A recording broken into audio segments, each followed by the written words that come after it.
Hi everybody, welcome into Out of the Gate, Daily Racing Form's weekend handicapping preview program. My name is Matt Bernier. Thanks so much for joining us. Here's what's on tap this week on Out of the Gate.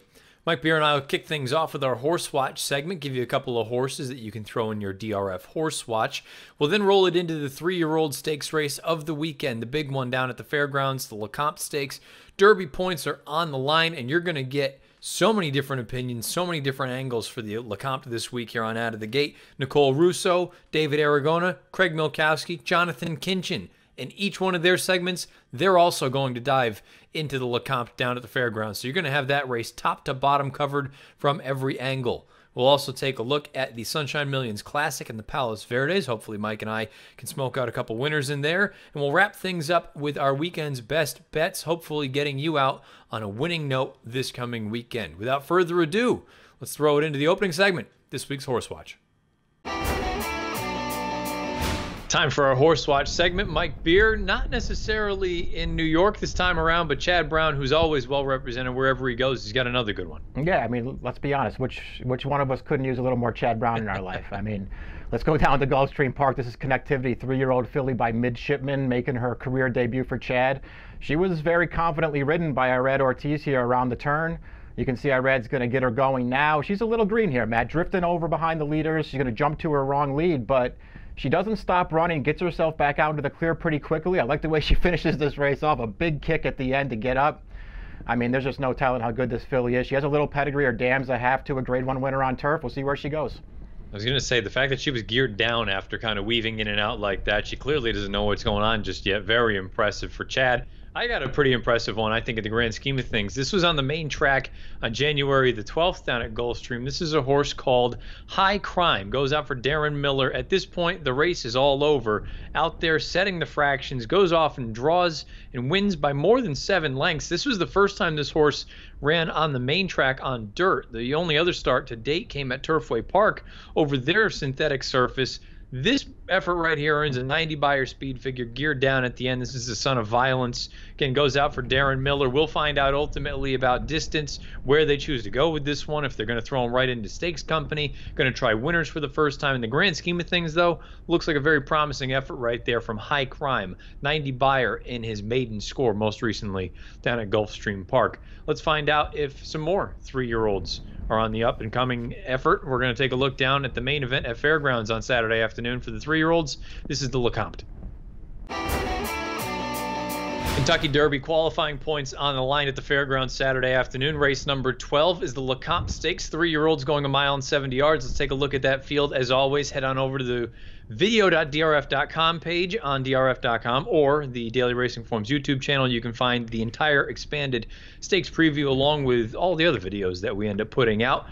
Mike, this is an interesting race. We're not going to go into sort of the deep dive simply because it sounds like everybody and their brother is going to be going over this race this weekend, so you get plenty of other opinions. Let's just cut to the chase. This is a giant field. It sounds like the 14 and the 15 will not be running. So a 13-horse field, you can go so many different ways, and yet we both landed on Mark Casse. Yeah, Mark Casse's running 2. We're both going to take a shot with one of his horses. Listen, my top pick in the race is number 9, Mo Speed, and I don't, this horse is going to be a big price in this race, Matt. I don't really expect anybody to come along, and I'm not going to make a big case for this horse. It's just one of those races with a big field of 3-year-olds still sorting themselves out. Nobody's really done anything, I don't think, anyway, to distinguish themselves so far.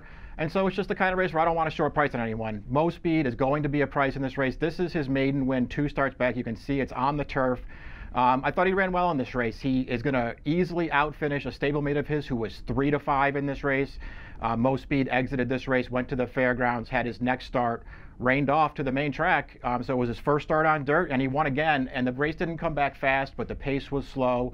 I like the way that he cruised up on that field on the turn and then got the job done at the end of the day. He is much more bred to be a dirt horse as a half-brother to Neck and Neck, who was a millionaire dirt router. And so I'm just hoping that this is a horse who is slowly finding himself, can maybe find the right kind of a trip in this race, and maybe take a step forward at a price. Mo Speed is the 9, goes out for Casse. I like the 8 horse that goes out for Mark Casse in here, War of Will. War of Will, to me, is kind of an interesting horse simply because I don't think he's run a bad race in any one of his 5 lifetime starts. His most recent run was on the main track at Churchill Downs over a sloppy sealed track. They threw him back into the maiden special weight ranks. He finally broke through. I was just very taken visually by that race. We're actually going to go to his run 3 starts back. This was in the Grade 1 Bourbon, or the Grade 3 Bourbon, excuse me, down at Keeneland. He's out there dictating the fractions, cutting them out. TimeformUS had the internal splits color-coded red, and I can understand folks that may not be enamored with the Dixiana Bourbon, but you had about 4 horses across the wire. This ended up being a decent enough race. I know Current hasn't necessarily come back to make it look spectacular, but we know Henley's Joy is a pretty solid runner. And again, War of Will came back, broke his maiden 2 starts later. He's run well against graded stakes company all over the place. Doesn't matter distance, configuration, whatever else it may be. The only knock about this horse to me in a spot like this is potentially the price. He's 6-1 on the morning line. I'm not convinced you're going to get that. I think he may end up going off as the favorite in that 5-2, 3-1 range. And in a big, wide open, bulky field, don't know that you want to shortchange yourself. I think you want to make sure that you really like what you're going to get as far as value is concerned. But at the end of the day, I think War of Will is a very talented horse. I'm very high on him, and we'll find out if he can continue on that main track for Cassie and company. I like him in the Lecomte on Saturday. Speaking of the Lecomte, we have Nicole Rousseau with her Pedigree pick. She's going to be diving into that race. And we also have TimeformUS's Craig Milkowski, who will be diving into this race as well. Let's throw it into those segments. Hey everyone, Nicole Russo coming to you for Out of the Gate. Kentucky Derby qualifying points are on the line in this race on Saturday, the Grade 3 Lecomte at Fairgrounds, which of course will lead into the host tracks Risen Star and Louisiana Derby in the coming months. Now, as we go through this oversubscribed field, you'll see 2 in here for trainer Mark Cassie, Mo Speed, and War of Will. They're both coming off wins in their dirt debuts, and I want to take a closer look at their prospects to continue along this path. Now, War of Will, who has plenty of graded stakes experience, is the more highly regarded of the 2, but I actually think Mo Speed might be better suited to dirt racing. Mo Speed earned his maiden win on the Woodbine turf before winning an off-the-turf allowance optional, going 1 1/16 on the fast fairground surface, so we know he can handle this track. Mo Speed is by young classic sire Uncle Mo, and frankly, I think his offspring would run on broken glass if you ask them to. They're just athletes who can really adapt to surface. Mo Speed also has a lot of dirt ability on the female side of his family. He's a half-brother to the millionaire Neck and Neck, who won or placed in 10 graded stakes with wins in events such as the Indiana Derby and routing in the Greenwood Cup. Really think that Mo Speed is suited to a route of ground as well. Now, War of Will, as I mentioned, well-seasoned in graded stakes company. You're watching him run second to the well-regarded Fog of War in the Grade 1 Summer on the Woodbine turf before finishing a very close 4th in the Grade 3 Bourbon. After finishing 5th in the Breeders' Cup Juvenile Turf, he then moved to the dirt and won a maiden special going 1 1/16. Now, that was on a sloppy Churchill Downs track, and Churchill's main track can sometimes be kind to turf horses, especially when it's wet. So I think that War of Will needs to replicate that performance under different conditions before you consider him a serious Derby contender. Not sure whether or not he'll get that chance Saturday, as it looks like there will be wet weather in New Orleans. His pedigree also screams turf. He's by Warfront out of a stakes-winning Sadler's Wells mare. He's a half to Irish Group 1 winner Path Fork and from the immediate family of Breeders' Cup Mile winner Spinning World. I also can't ignore the routing female family on this horse. Out of stakes winner Battlefield Angel, who's a half to Derby runner-up Lookin' at Lee and graded winner Blended Citizen. I'm not writing off Maniwa just yet. Thanks for tuning in this week on Out of the Gate for your look ahead at the weekend's action. We'll get you over to Craig Milkowski with the TimeformUS Pace Projector for a little bit more on the action coming up.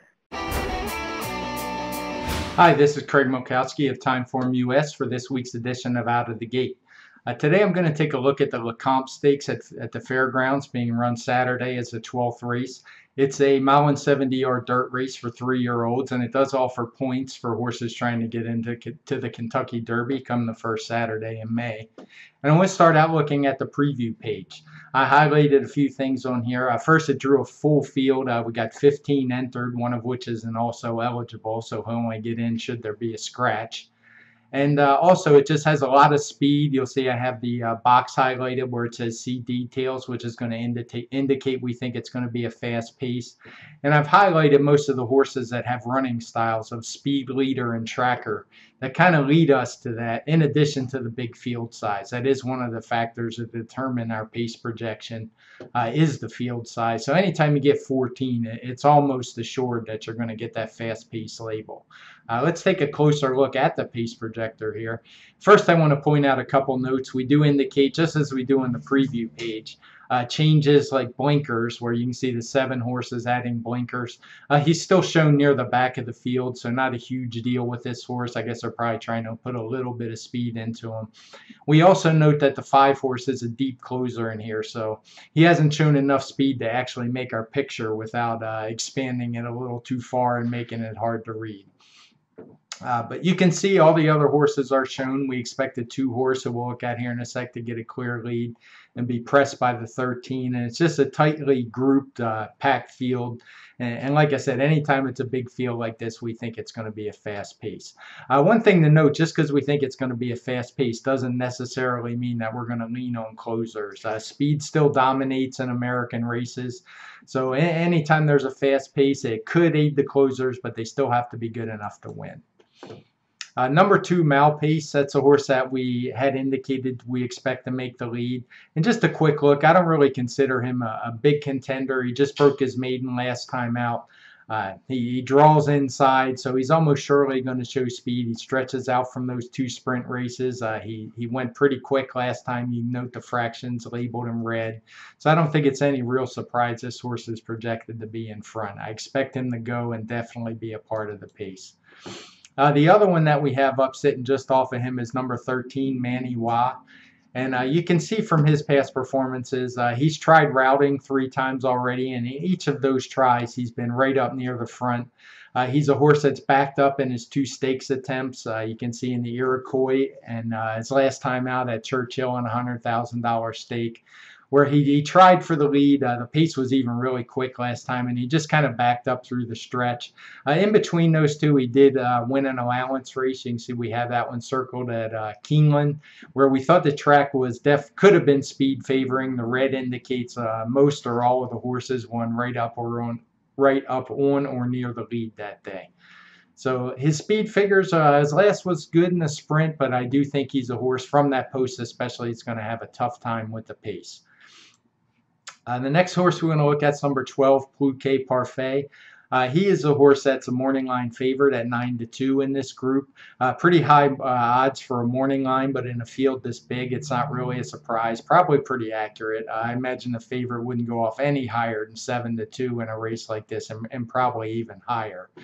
And there's a lot to like with this horse. Not comparing him as far as quality goes, but his PPs reminded me of Monomoy Girl last year, where, you know, she was a horse who was able to win on the lead early in her career, but she was also able to win from well off the pace. And that kind of jumped out at me. He got a really fast pace last time, and for the first time, he was able to just sit way back, as far back as 11th in a field of 14. He was over 8 lengths behind, and he nearly got up to beat Signal Man that day, made a big run through the stretch. And as I said, he's proven he's versatile in a field this big with a contested pace that could prove to be an asset here. And he's definitely one I'm going to be using on my tickets. And if anywhere near that morning line, I would be happy to make a win bet on him. One other horse that interested me here is number 6, Hog Creek Hustle. Word of caution, he does have the look of a one-turn closing sprinter, to me, more so than a router. But he's a lightly raced horse, and the thing that drew me to him is, you know, I like to give horses at least one, you know, a second chance routing. His trainer obviously feels the same way. Is a deceptively good race last time out in the sprint, where he sat off of a slow pace. He was able to run a good third. He didn't gain a whole lot of ground, but he held his position through the lane. He actually picked up a couple positions, but he only got a little bit closer to the winner throughout. But he's a horse that I do expect better, especially given the hot pace here. So Hog Creek Hustle is definitely one I will use in my horizontal tickets, and definitely my verticals as well. So again, number 12, Pluquet Parfait, is the horse I'm going to lean on most heavily, but I do like Hog Creek Hustle at a price. That's it for this week's edition of TimeformUS out of the gate, and we'll see you next week. DRF Sports Form Digital Edition, your ultimate weekly betting guide. Published by Daily Racing Form, DRF Sports Form delivers all of the analysis and insight you need for every NFL game and more than 40 college football matchups. Beat the spread with powerful trends and sharp angles. Tap into best bets, expert picks, parlay winners, and more. All for just $4.99 per issue. Get this week's edition free. Visit drf.com/sportsform. Enter code DRF Sports. Are you a horse player looking to raise your game? For over 120 years, expert handicappers have relied on Daily Racing Form as their must-have source for news and data, featuring exclusive buyer speed figures, TimeformUS pace figures, and integrated replays. DRF Formulator is the most powerful handicapping tool on the market today. Use what the pros use. Go to drf.com/formulator and enter code DRFTV to get your first card free. drf.com. Raise your game. Welcome back to Out of the Gate. Let's go down to Gulfstream Park, take a look at one of their big stakes races on Saturday afternoon. This is the Sunshine Millions Classic at 1 1/8 on the main track. Again, the expanded stakes preview, you know where to find it. Video.drf.com, Daily Racing Form's YouTube channel as well. 9 furlongs on the main strip here, Mike. You've got 8 of them that are going to go. The reigning champion of this race, Jay's Way, is in here. His form might be a little bit dirtied up, but you know on his best day he can show up with a big effort. Mr. Jordan, everyone knows what his game's all about. He just has difficulty winning at Gulfstream. He's 1 for 17 overall. Did you go with one of those horses, or did you go somewhere else? Yeah, I didn't take either of those horses, although I won't be surprised when they run well in this spot. I'm surprised after I saw the morning line. I didn't look at the morning line before I made my pick, and I went with number 8, Super Tap It, and then I saw that he was actually the morning line favorite in the race, and I don't know if I would advocate too hard for him at a short price, but I just like this horse, Matt, and I liked his last win. I know this was a race scheduled for the turf, and it got rained off to the main track. That was a big advantage for him, but let's look at the race now. This is at Gulfstream Park at a 1-turn mile, and this is what this horse can do when things go his way and when he is right. This is a fast race, a 97 buyer speed figure, and he just demolishes this field in the stretch.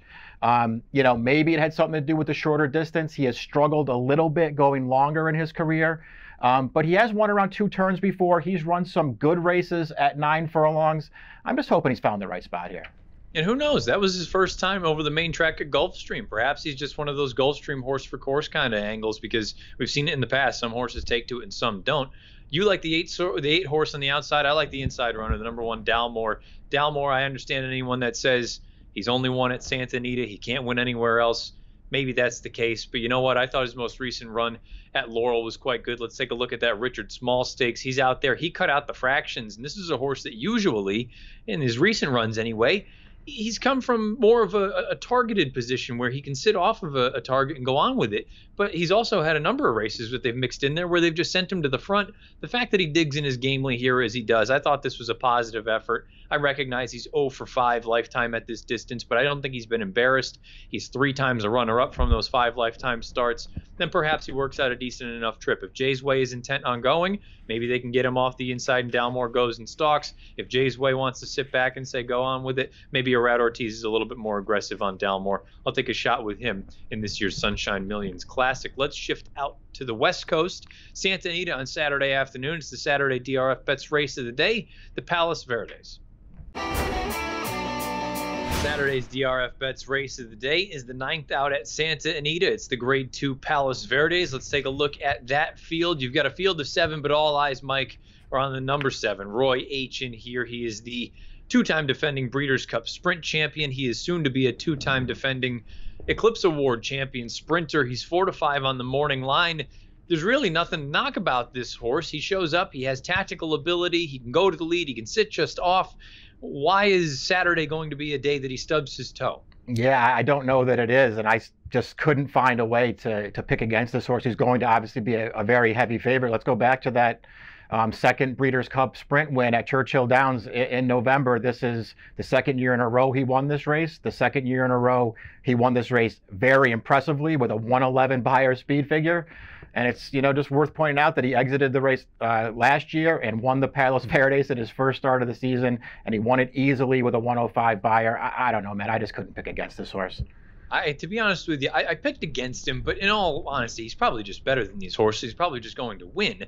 Although my logic was, if you're going to take a shot against him, this is probably the time, given the fact that he's probably using this as nothing more than a prep to get over to Dubai for the Golden Shaheen. If it's not him, maybe it's St. Joe Bay, the number 4 horse. Let's take a look at his most recent run. This was at Los Alamitos against some decent enough horses. Richard's Boy is in here, and I know he is predominantly a turf horse, but Distinctive B, who you'll also see in this race on Saturday, is there. Look at St. Joe Bay on the outside. Now, I know you get the long stretch at Los Alamitos. He's grinding. But this is a dimension that this horse really hasn't shown recently. He's been mostly kind of dependent on the lead. The fact that he's able to grind away and get the job done here, I thought this was an impressive enough effort. And again, this is possibly the kind of effort that at least shows to me that he doesn't have to have the lead. And with the other speed signed on in here, look, it's no bargain or no great situation where you're going to have to probably start at the same time as Roy H. But if you're ever going to beat him, perhaps this is the time, knowing that this is nothing more than a means to an end for Roy H. He's probably going to win, but I'll take a slight stab against him with the number 4, St. Joe Bay in the Palos Verdes. We're going to throw things over to Jonathan Kinchin and David Aragona. They're both going to have most of their attention focused on the fairgrounds, taking a look at the Lecomte, and then when we get done with that, Mike and I will come back and wrap some things up with best bets for the weekend. Hey everybody, welcome to JK's Play of the Day. Derby season is upon us. In my Derby calendar, I always think of the Lecomte as kind of the beginning of the Derby prep season. It should be a fun weekend down in New Orleans with the Saints playing in the playoffs this weekend as well. Get out to fairgrounds and enjoy some time there. Starting the late pick 4, we're going to start in race 11, the Silver Bullet Day. Don't have a strong opinion here. I'm going to spread using 4 horses, the 1, 5, 6, and 7. 1 drawn the rail down to the inside, 12-1 morning line. Could be dangerous to get away from there, has shown speed in the past. Kenny McPeak is always dangerous when he shows up in these big spots. The 5 needs supervision, private purchase off of the race at Churchill. A little bit dubious of the 105 TimeformUS, considering that was earned in the slop. You never know what to expect with young horses with big wins in the slop. Could be overbet. Going to use defensively in this spot, but also find some value with the 6 and the 7. The 7 switching to dirt, back to dirt for Brad Cox. Remember, he had a filly last year that he had tried on the turf and eventually got to the dirt. She'll be your 3-year-old champion in Monomoy Girl. Going on to the 12th race, the Lecomte. Don't have a strong opinion here. I'm going to use 6 different horses, hoping for a price. The 2, 4, 8, 11, 12, and 13 all seem to have some type of angle that you could use. The 2 obviously showed a lot of speed last time, going 6, stretching out for the first time. Not sure what to expect there. War of Will ran really well at Churchill, but that was in the slop and in a situation that you don't know what to expect now. And then Tight 10 was a horse that showed a lot of promise as a 2-year-old. Steve Asmussen, always dangerous. Ricardo Santana picks this one. Could be dangerous as well. Going on to the 3rd leg, pretty simple single here with the 6 win time. The horse is just more talented, drawn outside, short field. I don't see that horse having any issues getting the job done. And then on to the Louisiana-bred maiden, the last. I'm going to use the 4, 7, and 9. The 4 is the horse I'm kind of the most excited about. Had that big race 2 back on December 2nd with the 82 time form.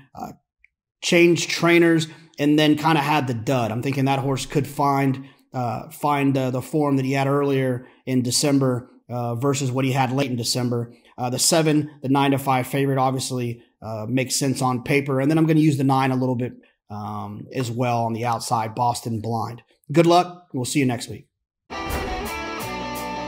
Hi everyone, I'm David Aragona with this week's TimeformUS Spotlight. We're going to take a look at the major Derby prep on Saturday. It's the Grade 3 Lecomte at the Fairgrounds, and this race has drawn a full field of 14 3-year-olds, actually 15 with 1 stuck on the also eligible list.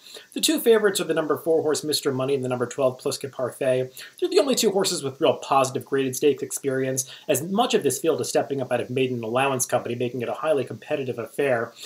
We'll take a look at the TimeformUS pace projector to start things off, because this race is predicted to feature a fast pace. The number 2 horse Malpais is coming out of a maiden win going a sprint distance, and he led for most of the way in that race, so he's likely to head out towards the front end in his 2-turn debut. But there are plenty of other horses that want to be forwardly placed in this fair, including the number 3 horse Tackett, who's been forwardly placed in his recent starts, the number 11 Tight 10, who showed a ton of speed as a 2-year-old, and the number 13 Maniwa, who's coming off a good effort in the 6 furlong Sugar Bowl. All those horses do well when they're up close to the pace, and there figures to be a bit of a rush to the first turn with not a lot of ground from the gate into the clubhouse turn. All these horses have to show some speed to get over and obtain that early position. The number 12, Pliska Parfait, he's the morning line favorite, and he's likely to be unaffected by the pace in this race because he's shown a ton of versatility in his races. In his maiden races, he was up close to the pace, but then the Kentucky Jockey Club last time, they took him much farther back off the pace, and Julien Leparoux, who was on him that day, took him to the outside on the far turn. He made this big sweeping move into contention and almost got there at the end, just couldn't quite run down the classy Signal Man, who was coming off a third-place finish in the Breeders' Cup Juvenile. But I really like Pliska Parfait's effort. The 108 TimeformUS speed figure that he earned for that performance, if he merely repeats that number or improves at all in his 3-year-old debut, he's just likely going to win this race because that's faster than the other horses have run. And I just like the progression this horse has shown because ever since they stretched him out around 2 turns, 2 back on the dirt, he just seems to be a vastly improved horse. I liked that effort at Keeneland 2 back when he battled back inside of Harvey Wallbanger, who got the jump on him at the top of the stretch. And I think that race kind of showed the only real weakness for Pliska Parfait. He doesn't have much of a turn of foot. He's more of a grinding type, and his riders really have to get after him in the stretch to really get the best out of him, but the long stretch at Fairgrounds could really work for a horse like this, and I just think he is way the horse to beat in this field and the deserving favorite. But the number 4 horse, Mr. Money, also deserves a ton of respect. His connections took a big shot last time in the Breeders' Cup Juvenile as he went off at over 40-1, and I thought he ran respectably that day. He was really right in contention behind Game Winner until the top of the stretch when that horse just kind of ran away from him. But, I mean, it's really no disgrace losing to 3 horses in that race as he finished ahead of some talented runners that were behind him, including the 5th-place finisher, Gunmetal Gray, who came back and won the Sham 2 weeks ago at Santa Anita. Mr. Money had really hinted that he had improved around 2 turns, 2 back in that maiden score at Churchill Downs in late September as he dominated a really decent group that day. He's run a little bit slower than horses like Pliska Parfait, but I think he's a horse that's moving in the right direction, and while Brett Calhoun, his trainer, has not had the strongest Fairgrounds meet thus far, he does have strong numbers off layoffs of this type, and this horse appears to be working well into this race, so I think Mr. Money is a formidable foe for Pliska Parfait, and I'm definitely using these two prominently, but there are some bigger prices to take a look at. One of those is the number 8 horse, War of Will. He was impressive breaking his maiden in his dirt debut at Churchill Downs last time, but that was on a sloppy track, and while he was intended to run the dirt that day, he was facing some inferior foes, and he's got to run a little bit faster and gets a real class test on the dirt, but looking at his prior turf races, he could be this good, because he ran some competitive races and some tough graded stakes races. Going back to last fall, he was actually the favorite in the Grade 3 Birdman 3-back, before just getting run down at the end of that race. He actually ran deceptively well in the Breeders' Cup Juvenile Turf against the best juvenile turf horses out there when he was right in contention despite going 3 to 4 wide all the way around the track. And I think this horse is pretty good. He's got to answer the question about fast dirt today because he won on that sloppy track last time. But I'm not going to be surprised if he's up to the task. The only question for me is the price. Since he's got all of those running lines against top-class turf horses, he could get bet down off that 6-1 morning line. I would need at least that as the minimum if I was going to support him. My top pick in this race is the number 7 horse, Royland. Just based on progression, kind of like Pliska Parfait, I just like the way this horse is coming into this race as he keeps improving in each and every start. He finished well behind the favorite last time in the Kentucky Jockey Club, as he just could never really get close after, chasing Pliska Parfait around the track. His jockey kind of guided him to the inside of the top of the stretch, and Royland is a horse in his prior starts that has looked a little bit unfocused. He still is a little bit green and kind of figuring things out, and I don't think he really appreciated kind of having to run through the sloppy kickback that day while racing down on the inside. All things considered, I thought he finished up pretty well to be 5th, but I'm hoping he gets back to his allowance win 2-back, because I really liked that effort on October 28th when he beat Limonite. Limonite, of course, came back to reverse that decision when he was 3rd in the Kentucky Jockey Club last time. But Royland really had nothing handed to him in that October 28th race. He was pretty wide the entire way, coming from off the pace. It's not like the pace fell apart into his lap. He really had to run those horses down. And I just thought that race suggested that he's a horse that wants every bit of 2 turns, kind of like Pliska Parfait. I think he's going to appreciate the Fairgrounds configuration with that long stretch. He sort of has that grinding running style from off the pace, and he's going to be able to run these horses down at the end. I'm hopeful if he takes a step forward. But he's going to have to do so because his speed figures don't quite stack up against the top contenders. I'm encouraged by the fact that they're adding blinkers today because for a horse that has been somewhat green, that could really help him focus in the lane. So I'm using Royland as my top pick. I see he's 12-1 in the morning line. I think that's a fair price. If we can get anything close to that, I think that's a good value on him. So he's a horse that I'm betting to win. I'm also using him, though, with horses like Mr. Money, Pliska Parfait, and War of Will. So that's a look at the Fairgrounds Derby prep on Saturday, the Lecomte. Now let's send it back to the studio. time for the weekend's best. Mike, you're going to go right to the beginning. Going to kick things off with the opener at the Big A. Yeah, we'll go right to race 1. It's maidens, 3-year-old fillies. They're going to sprint 6 furlongs. I'm going back to enjoy it while we can. We made her a horse watch.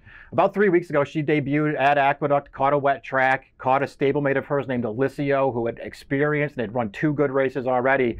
And we're going to pick up the replay now. Now, this is enjoy it while you can as they turn into this stretch. And she's already done what she can do in this race. You're going to see her start to get tired at the top of the stretch. But leading up to this, she did a lot of chasing on a very fast pace after Alicio, who we talked about, who was 2-5 in here. And she's just going to pay the price and get tired at the end. She just fails to hold on for second. But I thought all in all, this was a deceptively good debut where she's going to finish 4th, but I think she ran the 2nd best race. And I'm hoping that she comes back on Saturday, takes a step forward off of that run, and maybe catches the right kind of field. I'm going to take a look at some stakes action down at Tampa Bay Downs, race number 7, 3-year-olds on the main track. It's the Pasco Stakes. The outside runner in a 7-horse field is a horse called Cave Run that goes out for Owen Hardy. We're going to go back to the career debut. This is the only lifetime start for this horse so far. See on the outside in those Godolphin silks. I know the pink hat might throw you off, but it is a Godolphin horse. I thought this horse was very impressive in the grand scheme of things. Professional, sat off the pace, ran down the leaders and just drew off for fun, goes off and earns an 86 buyer. Now, look, it was over a sloppy sealed racetrack. You never know. That can be a little bit of a hit or miss situation going forward. But at the end of the day, I have no knocks about that effort. I think this horse fits in here quite well. There's some other horses that'll take some nibbles as far as money is concerned. 7-2, I think if you can get that, I would take on the number 7, Cave Run in the Pasco Stakes down at Tampa on Saturday afternoon. I'd like to thank you for watching this week's edition of Out of the Gate. If you'd like to follow everything that DRF TV has to offer, over on Twitter, we are at DRF Video. And as far as everything Daily Racing Form is concerned, also on Twitter, at DRF Inside Post. All the latest as far as DRF TV videos are concerned on video.drf.com, as well as the Daily Racing Form's YouTube channel. Best of luck this weekend when your horse is great. Out of the Gate.